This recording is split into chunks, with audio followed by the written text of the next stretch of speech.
할렐루야. 10월 한 달도 순식간에 지나갔습니다.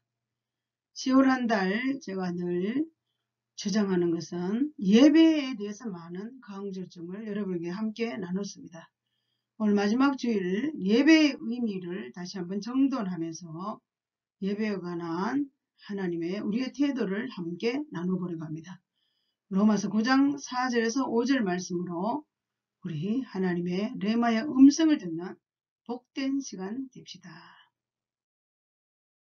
만사 형통을 위해 기도하는 작은 종, 오늘도 여러분을 주님의 이름으로 사랑하고 환영합니다. 알고리즘이 여러분과 함께 구독, 좋아요, 알림으로 입력 조작 출력이 많이 노출될 수 있도록 전파 선교사로 우리 함께 동료의 길을 가지 않으실 부족하지만 제가 최선을 다해서 여러분을 섬기려고 정성껏 애쓰는 저의 헌신을 보시고 우리 함께 참회의 길을 달려가 볼까요? 오늘 본문 말씀으로 가도록 하겠습니다.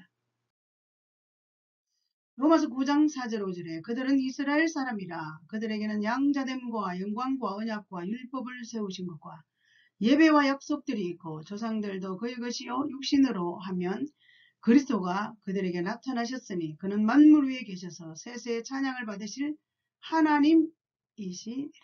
아멘.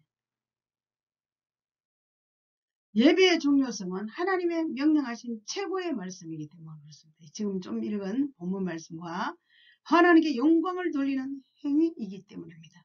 하나님을 섬기는 최고의 고백입니다.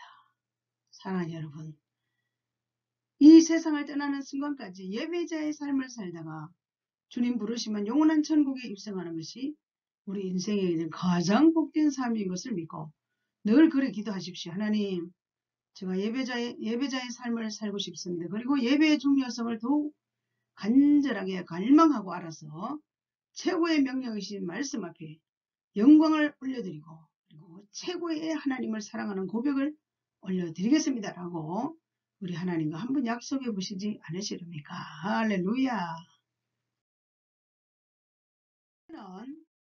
사하의 예배를 드리라. 이 또 사하의 예배가 뭘까요? 우리 함께 간단하게 나눠볼까요? 사하는 구약 성경에 나타나 히브리인들의 이 말은 굴복하는 것, 엎드리는 것, 종교적인 순종, 숭배, 봉사 개념을 겸하여 마음과 몸의 존경을 표시하는 태도다. 마음과 몸의 존경을 표시하는 태도다. 머리 숙여 경배했다. 출애굽기 4장 31절로 가볼까요? 그들은 이스라엘 사람이라 백성이 믿음에 여호와께서 이스라엘 자손을 찾으시고 그들의 고난을 살피셨다함을 듣고 머리 숙여 경배하였더라. 머리 숙여 경배하였더라. 할렐루야. 두 번째는 아바드 예배를 드리라. 그렇습니다. 아바드 예배는 또 뭘까요? 아바드 구약 성경에 히브리어 단어로 뜻은 하다, 만들다, 숭배하다, 하나님께 복종하다, 본래 노예나 고용된 종들을 의미하는데 그러나 이 말이 하나님을 섬기는 데 사용되었다고 합니다. 제물을 드리는 봉사와 레위인의 회막에서의 봉사를 의미하는 말로 아바드 예배를 드리라. 그렇게 하나님 우리를 향해서 강조하십니다.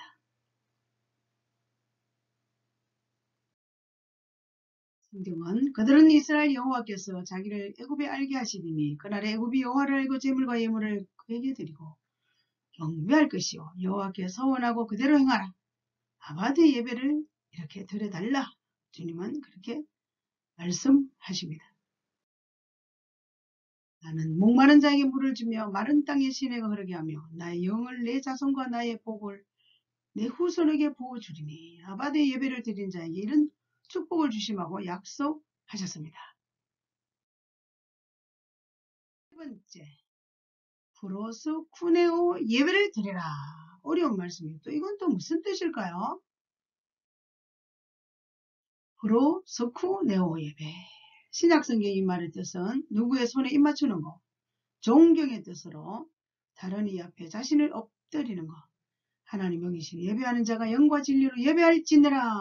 그렇게 요한복음 4장 24절의 말씀대로 바로 석훈에오 예배를 드리라.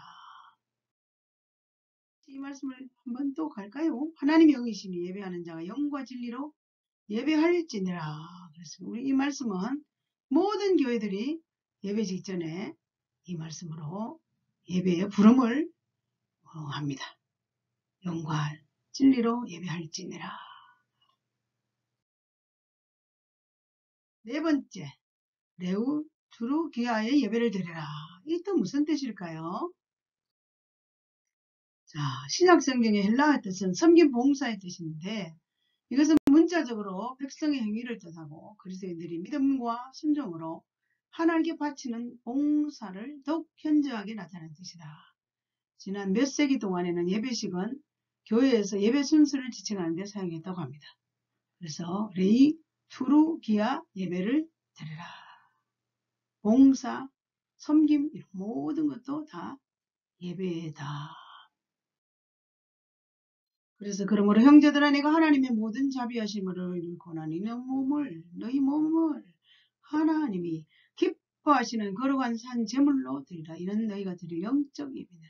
우리 몸이 제물되어서 하나님께 드리라는 겁니다. 다섯 번째, 모십 예배를 드리라. 이건 또 무슨 예배일까요? 이 워십은 가치와 신분에서 유래된 존경과 존귀를 받을 가치가 있는 자라는 뜻입니다. 하나님은 존경과 존귀를 받을 만한 가치 있는 자입니다. 그래서 워십 예배를 하나님께 드리며 가치와 신분에서 유래한 워십 예배를 드리라고 합니다. 하나님께 사랑받는 예배자가 누구일까요? 무릎을 꿇는다. 머리를 숙이는 자, 허리를 굽히는 자. 이런 자세 행동도 중요하지만 이런 태도로 무릎을 꿇는 태도로 머리를 숙이는 태도로 허리를 굽히는 태도로 하나님께 사랑받는 예배자의 자세를 의미합니다. 하나님을 섬긴다는 것이 뭘까요? 하나님을 섬긴다. 봉사하지 하나님께 종이기 때문에 우리는 하나님께 종이기 때문에 주인이신 종 우리는 종 봉사하고 하나님께 종이 주인을 향해서 섬기는 봉사하는 그 의미를 말하는 게 하나님을 섬긴다는 뜻이기도 합니다. 그분이 나의 주인 되는 예배, 그분이 나의 주인 되는 예배에는 마음을 다하고 사랑하여 마음을 다하면서 사랑하고 그리고 우리의 소원을 헌신으로 옮겨가며 생명을 다해서 하나님이 나의 주인이십니다. 나의 생명 되십니다. 나의 사랑이십니다. 나의 소원이십니다. 헌신이십니다. 그분은 나의 주인 되시는 예배가 이런 모든 것들을 동원하여 하나님께 올려드리는 예배를 의미합니다. 동방박사들의 예배는 어떻게 했을까요? 동방박사는 예배는 하나님과 입맞춤이며 고백이고 표현이다. 경배처럼 예배하는 사랑하는 주님과의 입맞춤이며 표현이다. 사랑하는 주님의 발 앞에 엎드리는 동방박사들의 예배는 유황과 물약과 황금을 가지고 와서 무릎을 꿇었다. 이렇게 입맞추면서 고백하는 표현을 의미한다는 것입니다. 동방박사들의 예배 참고하시길 바랍니다. 다시 한번 예배란 정리할 또 예배 한번 나눠볼 거예요. 바울 자신이 헌신이 하나님께 봉사하는 것이 전 생애를 걸고 드려진 것을 예배라고 사가랴의 제사장 직무 역시 예배고 예수님의 중보자로서의 직무도 예배라는 것입니다. 우리는 다양한 예배자의 자신의 부르심을 따라서 하나님께 올려드린 예배의 부실을 막아라. 그게 무슨 뜻일까요? 자, 예배의 부실을 막으려면 봉사자가 되라. 사역에 참여하라. 관람하지 말라. 구경하지 말라. 이러한 금지법사 관람하지 말고 구경하지 말고 사역에 참여하며 봉사자가 돼야지 뒤에서 구경만 하는 관람하듯 이러한 행동은 예배의 부실을 막는다는 거죠. 즉 예배의 부실을 막기 위해서는 참여하라는 거죠. 봉사자가 되고 사역에 참여하고 관람을 하는 태도가 아니라 구경하는 태도가 아니라 내 마음을 다하고 뜻을 다하고 힘을 다하여 하나님이 받으실 만한 예배의 삶을 어떻게 살아야 될까 자신이 선택하며 예배에 참여해야 될 것입니다. 그렇다면 최상의 예배는 무엇일까요? 몸으로, 마음으로, 믿음으로. 그렇습니다. 이제 코로나 시대라고 우리 몸들이는 것을 게을리하는 이런 시대가 왔습니다. 장소를 불문하고 하나님께 예배 드릴 때 우리 몸을 다하고 마음을 다하고 믿음으로 하나님께 예배하는 것이 최상의 예배라는 것입니다.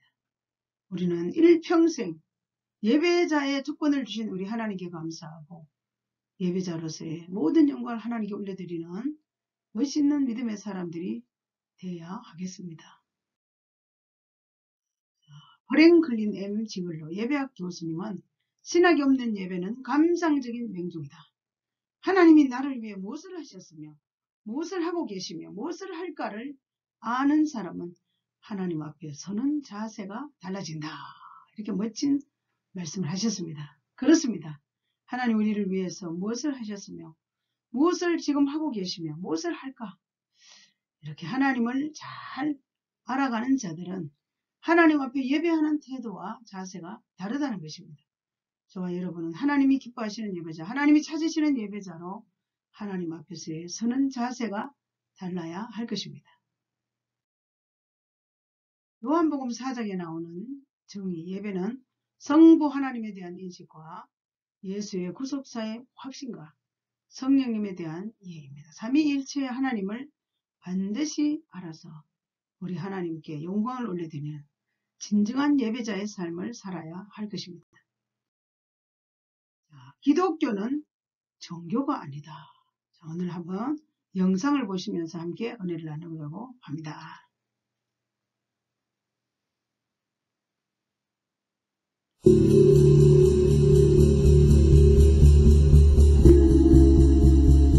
여러분, 기독교는요, 복을 받는 종교가 아닙니다.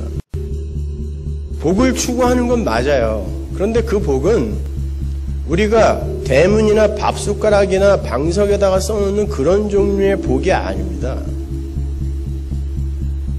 그 복은 하나님이 준비하신 하늘의 복이거든요. 원래 인간은요, 하나님 절대 의존적 존재로 지어졌습니다. 그래서 인간의 이름이 흙인 거예요.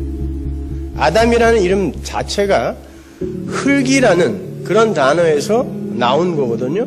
그리고 그 단어 자체가 사람이에요. 그러니까 사람은 하나님 앞에서 죽은 흙으로 존재해야 거기에 하나님의 생명력이 부어져서 비로소 존재가 되고 가치가 있게 되는 거거든요. 그런데 이 없음의 자리에서 이 없음이 있음의 흉내를 내는 걸 죄라고 하는 거예요. 그러니까 이 없음의 자리에서 이 비어진 그릇에 하나님의 생명력이 충만히 부어져서 그 하나님의 발산적 영광이 여기에서 이제 충만히 흘러넘쳐서 하나님이 누리는 것이 이 존재에게 누려지는 상태를 하나님 나라라고 하는 거거든요. 그런데 인간이 자기가 하나님처럼 되겠다고 있음의 흉내를 내면서 그 하나님으로부터 부어지던 생명력이 차단이 된 거죠. 그렇게 빈 존재, 죽은 흙인 존재에게 부어지는 하나님의 생명력을 성경이 바라크, 복이라고 하는 거거든요. 우리는 그 복을 추구하는 거지. 우리가 원하는, 우리의 이 욕망하는 자아가 추구하는 그런 복을 예수의 이름을 불러가며 얻어내는 게 기독교가 아니란 말입니다. 그래서 기독교는 종교가 아닌 거죠. 기독교는 하나님의 자기 계시이고 성도들의 하나님 인식인 거거든요. 근데 오늘날 기독교는 하나님의 이름을 이용하여 그것을 수단과 방법으로 사용하여 내 소원을 이루고 미래에 되고 싶은 나, 그것을 성취하고 병이나 낫고 이런 저급한 무당 종교가 되어버린 것입니다. 안타깝습니다. 기독교는 종교가 아니라고 이렇게 참고로 여러분 영상을 보시면서 좀 이해하셨는지 모르겠습니다. 결론 마무리합니다. 마지막으로 예배의 의미. 구약시대의 예배는 굴복하는 것, 엎드리는 것, 순종하는 것입니다. 신약시대의 예배는 존경의 뜻으로 누구의 손에 입 맞추는 것. 하나님은 영이시니 예배하는 자가 영과 진리로 예배할지니라. 예배는 섬김과 봉사의 뜻이고 그리스도인들이 믿음과 순종으로 하나님께 바치는 봉사입니다. 코로나 시대에 예배의 의미를 알고 예배의 성공자, 인생 성공의 주인공이 되시기를 다시 오실 예수님의 이름으로 축원합니다. 할렐루야. 사랑하는 여러분 감사합니다. 오늘 살아있으며 하나님의 은혜에 의해 일평생 주님 부르시는 그날까지 예배자의 삶을 멋있게 살다가 심판대 앞에 가서 우리 이 땅 가운데서 살았던 모든 삶의 상이 있기를, 상급이 있으시기를 주님의 이름으로 다시 부탁드리면서 진실한 예배자로 인생 성공자 되시기를 주님의 이름으로 다시 한번 축복하고 싶습니다. 할렐루야.